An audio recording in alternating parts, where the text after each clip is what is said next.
ಸಣ್ಣ ಗಿಡಗಳಿಗೆಲ್ಲ ನೀರು ಹೊಡೆದಿರೋದಕ್ಕೂ ಹಣ್ಣೆಲ್ಲ ಬೇಗ ಬಂದೇ ಬಿಟ್ಟಿದೆ. ರೋಬಸ್ಟಲ್ಲಿ ಕೂಡ ಬಂದಿದೆ. ಏಲಕ್ಕಿ ಕೂಡ ಹಣ್ಣಾಗಿದೆ ನೋಡಿ. ಹಣ್ಣು ಈ ಥರ ಸ್ವಲ್ಪ ವೈಟ್ ಆಗಿರುತ್ತೆ, ಮತ್ತು ಕಾಯೆಲ್ಲ ಸ್ವಲ್ಪ ಗ್ರೀನಾಗಿ ಇರುತ್ತೆ. ನೋಡ್ಬಿಟ್ಟು ಕುಯ್ಬೇಕು. ಹಣ್ಣು ಮತ್ತು ಕಾಯಿ ಗೊತ್ತಾಗುತ್ತೆ ನೋಡಿದ ತಕ್ಷಣ. ಹಣ್ಣು ಸ್ವಲ್ಪ ಸ್ಮೂತಾಗಿ ಬೇಗ ಬಂದ್ಬಿಡುತ್ತೆ ಕೀಳ್ಬೇಕಾರೆ, ಕಾಯಿ ಹಂಗೆ ಬರಲ್ಲ. Hi yellow, welcome back two days of farmers channel. ಅಂತೂ ಇಂತೂ ಗಣಪತಿ ಹಬ್ಬ ಅಂತೂ ಮುಗ್ದೇ ಹೋಯ್ತು. ಇನ್ನು ತೋಟದಲ್ಲಿ ಕೆಲಸ ಎಲ್ಲ ಇನ್ನು ಮತ್ತೆ ಶುರು ಮಾಡಬೇಕು. ಜನಗಳಿಗೆಲ್ಲ ರಜಾ ಆಗಿತ್ತು. ಮತ್ತಿನ್ನು ಈಗಕ್ಕೂ ಮಳೆ ಕೂಡ ಬರ್ತಾ ಇದೆ. ವೆದರ್ ಯಾಕೆ ಏನಂತಾನೆ ಗೊತ್ತಾಯ್ತಾ ಇಲ್ಲ. ಅದಕ್ಕೆ ಇವತ್ತು ಯಾರೋ ಜನ ಕೂಡ ಏನು ತೋಟದಲ್ಲಿ ಕೆಲಸ ಮಾಡ್ಸೋಕೆ ಯಾರೂ ಬಂದಿರಲಿಲ್ಲ. ಹಂಗೆ ನಮ್ಮ ಮನೆ ಹತ್ರ ಸ್ವಲ್ಪ ಏಲಕ್ಕಿ ಕೂಡ ಬೆಳೆದಿದ್ವಿ, ಅದು ಕೂಡ ಹಣ್ಣಾಗಿತ್ತು. ಹಾಗಾಗಿ ಅದನ್ನು ಕುಯ್ಕೊಬರೋಣ ಅಂತ ಹೇಳ್ಬಿಟ್ಟು ಇವತ್ತು ಬಂದಿನಿ ತೋಟಕ್ಕೆ.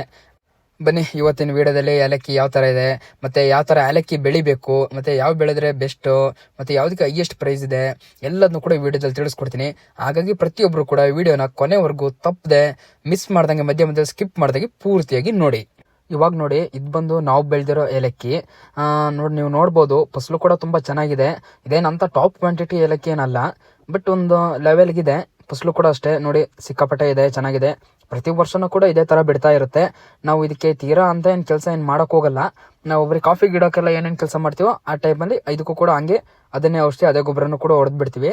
ನೋಡಿ, ನೀವು ನೋಡ್ಬೋದು, ಒಂದು ಗಿಡದಲ್ಲಿ ಮಾತ್ರ ಅಂತಲ್ಲ, ಇಲ್ಲಿರೋ ಸುತ್ತ ಅಕ್ಕಪಕ್ಕ ಎಲ್ಲ ಗಿಡದಲ್ಲೂ ಕೂಡ ಇದೇ ಥರ ಒಳ್ಳೆ ಫಸಲು ಇದೆ. ಪ್ರತಿ ವರ್ಷನೂ ಕೂಡ ಹಿಂಗೆ ಇರುತ್ತೆ. ಈ ಏಲಕ್ಕಿ ಗಿಡಗಳನ್ನ ಅಡಿಕೆ ಮತ್ತು ರೋಬಸ್ಟ ಗಿಡಗಳಿಗೆ ಮಧ್ಯದಲ್ಲಿ ಅಂತರ ಬೆಳೆಯಾಗಿ ಇದನ್ನು ಬೆಳ್ಕೊಂಡಿದ್ದೀವಿ. ಹಂಗೆ ಇರಲಿ ಅಂತ. ಇದರಿಂದ ಏನು ಗಿಡಗಳಿಗಾಗಲಿ ರೋಬಸ್ಟಕ್ಕಾಗಲಿ ಯಾವುದಕ್ಕೇನು ತೊಂದರೆ ಇಲ್ಲ, ಆರಾಮಾಗಿ ಬೆಳ್ಕೋಬೋದು.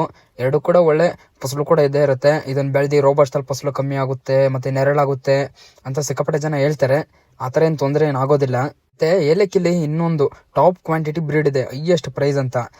ಅದು ಬಂದು ನೆಲ್ಲಿಯಾಣಿ ಗೋಲ್ಡ್ ಅಂತ, ಗ್ರೀನ್ ಕಲರ್ದು, ಗ್ರೀನ್ ಕಾರ್ಡಮಮ್ ಅಂತಲೂ ಕೂಡ ಕರೀತಾರೆ ಅದಕ್ಕೆ. ನೀವು ಗೂಗಲಲ್ಲಿ ಒಂದ್ಸತಿ ಸರ್ಚ್ ಮಾಡಿ. ಅದೇ A1 ಬ್ರ್ಯಾಂಡು. ಏಲಕ್ಕಿನ ನಮ್ಮ ಕರ್ನಾಟಕದಲ್ಲಿ ಅಷ್ಟೇನು ತೀರಾ ಏನು ಬೆಳೆಯಲ್ಲ. ಆಲ್ಮೋಸ್ಟ್ ಹೈಯೆಸ್ಟ್ ಬೆಳೆಯೋದು ಕೇರಳದಲ್ಲೇ. ಅಲ್ಲೇ ಬೆಳೆದ್ಬಿಟ್ಟು ಅವರೇ ಸ್ವತಃ ಮ್ಯಾನುಫ್ಯಾಕ್ಚರಿಂಗ್ ಮಾಡಿಬಿಟ್ಟು ಎಲ್ಲ ಎಕ್ಸ್ಪೋರ್ಟ್ ಮಾಡ್ತಾರೆ. ನೋಡಿ, ಈ ಏಲಕ್ಕಿಲಿ ಹೆಂಗಂದ್ರೆ ಹಣ್ಣ ನಾವು ಆರಾಮಾಗಿ ಕುಯ್ಬೋದು. ಯಾಕಂದರೆ ಇದು ಬಂದು ವೈಟ್ ಏಲಕ್ಕಿ ಅಲ್ಲ.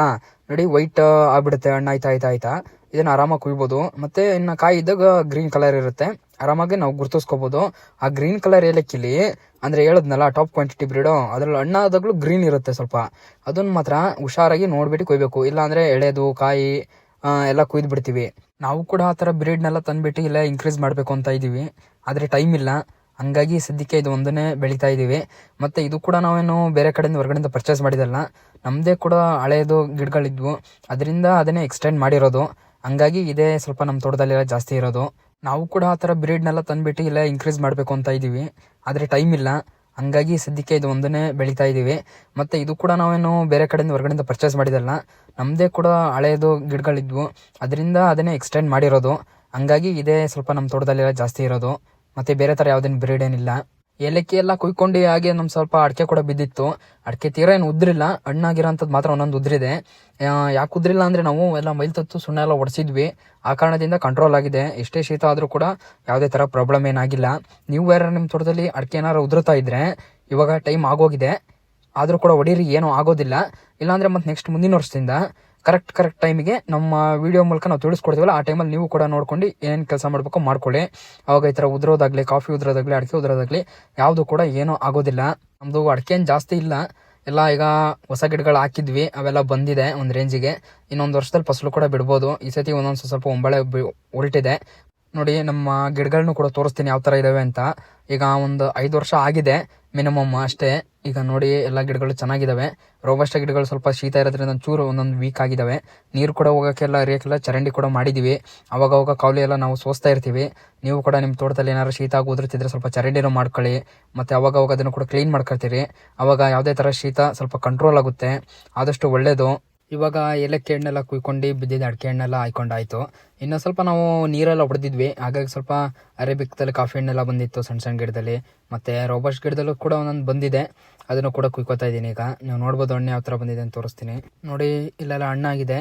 ಇದು ಸ್ವಲ್ಪ ರೆಕ್ಕೆ ಒಣಗಿರೋದಕ್ಕೆ ಒಂಚೂರು ಜಾಸ್ತಿ ಹಣ್ಣಾಗಿದೆ, ಬಲ್ತಿಲ್ಲ ಇನ್ನೂ ಕಾಯಿಗಳು, ಆಗಲೇ ಸ್ವಲ್ಪ ಹಣ್ಣಾಗ್ಬಿಟ್ಟಿದೆ. ಇದೇ ಥರ ಇನ್ನು ಬೇರೆ ಕಡೆ ರೋಬಸ್ಟ್ ಗಿಡದಲ್ಲೂ ಸಣ್ಣ ಗಿಡದಲ್ಲೂ ಎಲ್ಲ ಒಂದೊಂದು ಹಣ್ಣು ಆಗ್ತಾ ಇದೆ. ಅದೇ ನೀರು ಹೊಡೆದ್ರೆ ಮತ್ತು ಚೆನ್ನಾಗಿ ಗೊಬ್ಬರ ಎಲ್ಲ ಹಾಕಿದರೆ ಈ ಥರ ಬೇಗ ಹಣ್ಣೆಲ್ಲ ಬರುತ್ತೆ. ಇದೇ ಥರ ಎಲ್ಲ ಗಿಡದಲ್ಲೂ ಹಣ್ಣು ಕುಯ್ಕೊಂಡು ಎಲ್ಲನೂ ಕೆಲಸ ಮುಗಿಸ್ಕೊಂಡು ಸೀದಾ ಇವಾಗ ಎಲ್ಲ ಬ್ಯಾಗ್ ಒಳಗೆ ಹಾಕ್ಕೊಂಡಿದ್ದೀನಿ, ನೀವು ನೋಡ್ಬೋದು. ಈಗ ಸೀದಾ ಮನೆ ಕಡೆ ಹೊರಟಿದ್ದೀನಿ. ಮನೆಗೆ ಹೋಗಿ ಇದನ್ನೆಲ್ಲ ಸಪ್ರೇಟ್ ಮಾಡಿ ಒಣಾಕಬೇಕು. ಮತ್ತು ಇನ್ನೊಂದು ವಿಷಯ ಏನಂದರೆ, ಈಗ ನೀವು ಯಾರು ನಿಮ್ಮ ತೋಟದಲ್ಲಿ ಏಲಕ್ಕಿ ಬೆಳೆದಿದ್ರೆ ಅದನ್ನು ಕುಯ್ಯೋಕ್ಕೆ ಹೋಗುವಾಗ ಆದಷ್ಟು ಶೂನ ಹಾಕ್ಕೊಂಡೋಗಿ. ನಾನು ಕೂಡ ಶೂನ ಹಾಕ್ಕೊಂಡೋಗಿದ್ದೆ. ಯಾಕೆ ಗೊತ್ತಾ, ಈ ಏಲಕ್ಕಿ ಸ್ಮೆಲ್ಲಿಗೆ ಘಮಗೆ ಹಾವೆಲ್ಲ ಸೇರ್ಕೊಂಡಿರ್ತಾವೆ, ಒಂದೊಂದ್ಸತಿ ಹೇಳಕ್ಕೆ ಬರಲ್ಲ ಯಾವಾಗ ಹೆಂಗೆ ಅಂತ. ಆ ಕಾರಣಕ್ಕಾಗಿ ಶೂನ ಆದಷ್ಟು ಯೂಸ್ ಮಾಡಿ. ಇವಾಗ ತಂದಿರೋದನ್ನೆಲ್ಲ ಮಂಕ್ರಿಗೆ ಸುರ್ಕೋತಾ ಇದ್ದೀನಿ. ಮಂಕ್ರಿಗೆ ಸುರ್ಕೊಂಡು ಇವಾಗ ನೋಡಿ ಇಷ್ಟ ಆಗಿದೆ. ಈಗ ಇದರಲ್ಲಿ ಅಡಿಕೆಕಾಯಿ ಮತ್ತು ಕಾಫಿ ಹಣ್ಣು ಮತ್ತು ಏಲಕ್ಕಿನ ಸಪ್ರೇಟ್ ಮಾಡಿ ಇವಾಗ ಒಣಾಕಬೇಕು. ಸಪ್ರೇಟೆಲ್ಲ ಆದಮೇಲೆ ಇವಾಗ ಒಣಾಕಿದ್ದೀನಿ. ನಾನು ಈಗ ಅಂಡೆ ಮೇಲೆ ಒಣಾಕಿದ್ದೀನಿ. ಇದು ಬಂದು ನೀರಂಡೆ, ಬೈಲಾರಂಡೆ ಆಗಿರೋದ್ರಿಂದ ಸ್ವಲ್ಪ ಹೀಟ್ ಇರುತ್ತೆ, ಹಾಗಾಗಿ ಇದ್ರ ಮೇಲೆ ಹಾರ್ಕೊಂಡ್ಲಿ ಅಂತ ಹೇಳ್ಬಿಟ್ಟು ಹಾಕಿದ್ದೀನಿ. ಹಣ್ಣು ಕೂಡ ನೋಡ್ಬೋದು, ಆ ಕಡೆ ಸೈಡಲ್ಲಿ ಮೂಲೆಯಲ್ಲಿ ಅಡಿಕೆಕಾಯಿನೂ ಹಾಕಿದ್ದೀನಿ ಮತ್ತು ಏಲಕ್ಕಿನೂ ಕೂಡ ಹಾಕಿದ್ದೀನಿ ಒಂದು ಪ್ಲೇಟಲ್ಲಿ. ಏಲಕ್ಕಿನ ಆದಷ್ಟು ಬಿಸಿಲಲ್ಲಿ ಒಣಗಿಸ್ಬೇಕು. ಈ ಥರ ಒಣಗಿಸೋದ್ರಿಂದ ಕರೆಕ್ಟಾಗಿ ಒಣಗೋದಿಲ್ಲ. ಬಿಸಿಲು ಈಗ ಸ್ವಲ್ಪ ಇಲ್ದಿದ್ದ ಕಾರಣದಿಂದ ಈ ಥರ ಮಾಡಿದ್ದೀನಿ. ಸ್ವಲ್ಪ ಮಳೆ ಕೂಡ ಉದುರ್ತಾ ಇದೆಯಲ್ಲ, ಹಂಗಾಗಿ. ಈ ಏಲಕ್ಕಿನ ಯಾವ ಥರ ಒಣಗಿಸ್ಬೇಕಂದ್ರೆ, ಒಳ್ಳೆ ಬಿಸಿಲು ಇರಬೇಕು, ಕ್ಲೀನಾಗಿ ಒಣಗಬೇಕು. ಒಣಗಿಲ್ಲ ಆದ ನಂತರ ಅದನ್ನು ಗೋಣಿ ಚೀಲಕ್ಕೆಲ್ಲ ಹಾಕ್ಕೊಂಡು ಉಜ್ಜಬೇಕು. ಸ್ವಲ್ಪ ಉಜ್ಜಿದಾಗ ಒಂದು ಒಳ್ಳೆ ಶೈನಿಂಗ್ ಬರುತ್ತೆ, ಮತ್ತು ಒಂಥರ ಪಾಲಿಶ್ ಕೊಟ್ಟಂಗೂ ಕೂಡ ಆಗುತ್ತೆ. ಮತ್ತು ಅದರಲ್ಲಿ ಗ್ರೇಡ್ನ ಮಾಡಬೇಕು, ಒಳ್ಳೊಳ್ಳೆದು ಸಂತೆ ಚೆನ್ನಾಗಿಲ್ದಿದ್ದನ್ನೆಲ್ಲ ಸಪ್ರೇಟ್ ಮಾಡಬೇಕು. ಆವಾಗ ಒಂದು ಏಲಕ್ಕಿಗೆ ಒಂದು ಒಳ್ಳೆ ಬೆಲೆ ಒಂದು ಕೂಡ ಸಿಗುತ್ತೆ. ಇದೆಲ್ಲ ಆಯ್ತಿದ್ದಂಗೆ ನಾನು ರೀಸೆಂಟ್ ವೀಡಿಯೋದಲ್ಲಿ ಹೇಳಿದ್ದೆ, ಸಿಲ್ವಾರದ ಕವರೆಲ್ಲ ತೆಗೆದಿದೆ, ಸ್ವಲ್ಪ ಒಳವಿದೆ ಅಂತ ಹೇಳ್ಬಿಟ್ಟು, ಮತ್ತು ಕಳೆನೂ ಕೂಡ ಕಿತ್ತಿದ್ದೆ. ಹಂಗಾಗಿ ಇವಾಗ ಅದು ಕೂಡ ಮಳೆ ಉದುರುತ್ತಿರೋದ್ರಿಂದ ಮತ್ತೆ ಶೀತ ಆಗುತ್ತೆ, ಹಳೆ ಎಲ್ಲ ಕಿತ್ತಿದ್ದೀನಲ್ಲ, ಹಂಗಾಗಿ ಅದನ್ನು ಕೂಡ ಮುಚ್ಚೋಣ ಅಂತ ಹೇಳ್ಬಿಟ್ಟು ಬಂದಿದ್ದೀನಿ. ಇವಾಗ ನೀವು ನೋಡ್ಬೋದು ಕಂಪ್ಲೀಟಾಗಿ ಎಲ್ಲ ಮುಚ್ಚಿದ್ದೀನಿ. ಈ ಥರ ಮುಚ್ಚಿಬಿಟ್ಟು ಎಲ್ಲ ಗರಿ ಎಲ್ಲ ಇಟ್ಟಿದ್ದೀನಿ ಮೇಕೆ, ಸ್ವಲ್ಪ ಗಾಳಿಗೇನು ಬಂದರೆ ಆರ್ಲಿಲ್ದಂಗೆ. ಮತ್ತು ಸೈಡಲ್ಲೆಲ್ಲ ಗ್ಯಾಪ್ ಇದೆ, ಸ್ವಲ್ಪ ಗಾಳಿ ಆಡ್ಕೊಳಕ್ಕೆ ಇರಲಿ ಅಂತ ಬಿಟ್ಟಿದ್ದೀನಿ. ತೀರಾ ಕೂಡ ಮುಚ್ಚಬಾರ್ದು, ಏನಾದರೂ ಸೆಕೆಗೆ ಸತ್ತೋಗ್ಬಿಡುತ್ತೆ ಗಿಡಗಳು, ಹಂಗಾಗಿ. ಇವತ್ತಿಗೆ ನಮ್ಮ ಕೆಲಸ ಇಲ್ಲಿಗೆ ಮುಗೀತು. ಹಾಗಾಗಿ ಈ ವಿಡಿಯೋನ ಇಲ್ಲಿಗೆ ಎಂಡ್ ಮಾಡ್ತಾಯಿದ್ದೀನಿ. ಮತ್ತೆ ನೆಕ್ಸ್ಟ್ ವಿಡಿಯೋದಲ್ಲಿ ಮತ್ತೆ ಇನ್ನೂ ಹೆಚ್ಚಿನ ಇನ್ಫಾರ್ಮೇಷನ್ ಸಿಗ್ತೀನಿ. ಹಾಗಾಗಿ ಪ್ರತಿಯೊಬ್ಬರು ಕೂಡ ಇದೇ ಥರ ಹೆಚ್ಚಿನ ಇನ್ಫಾರ್ಮೇಷನ್ಗಾಗಿ ಇನ್ನೂ ಯಾರು ನಮ್ಮ ಚಾನಲ್ನ ಕೂಡ ಸಬ್ಸ್ಕ್ರೈಬ್ ಮಾಡ್ಕೊಂಡಿಲ್ವೋ, ವಿಡಿಯೋ ನೋಡಿದ್ಮೇಲೂ ಕೂಡ ಪ್ರತಿಯೊಬ್ಬರು ಕೂಡ ಸಬ್ಸ್ಕ್ರೈಬ್ ಮಾಡ್ಕೊಳ್ಳಿ ಅಂತ ಹೇಳ್ತಾ ಥ್ಯಾಂಕ್ ಯು.